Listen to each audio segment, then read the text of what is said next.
Le precipitazioni intense delle ultime ore stanno iniziando a farsi sentire sulla tenuta idrogeologica del territorio, soprattutto nelle zone di montagna.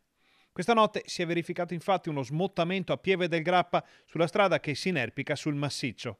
Poco dopo la mezzanotte una frana è caduta sulla strada nel tratto denominato Via Sant'Andrea, in località San Liberale. Secondo le prime informazioni pare che i massi si siano staccati da un costone a causa delle abbondanti piogge, finendo sulla carreggiata.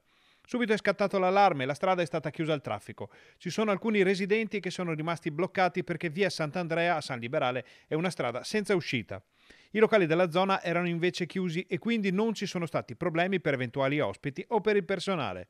Non si segnalano feriti, sul posto sono arrivati i carabinieri della stazione di Pieve del Grappa. Nel corso della mattinata anche il sindaco Annalisa Rampin è salita in San Liberale per verificare la situazione assieme a un geologo. Il massiccio del Grappa è sotto i riflettori in queste ore perché in passato, in occasione di piogge intense e periodi di maltempo, si sono spesso verificati smottamenti e frane che hanno isolato intere zone per giorni. Nel frattempo continua a piovere sulla pedemontana e sui rilievi, dove le temperature sono scese a picco e si è rivista pure la neve. Sul Monte Verena, nell'altopiano di 7 comuni, si è già creata una coltre bianca di alcuni centimetri che di questa stagione è piuttosto rara.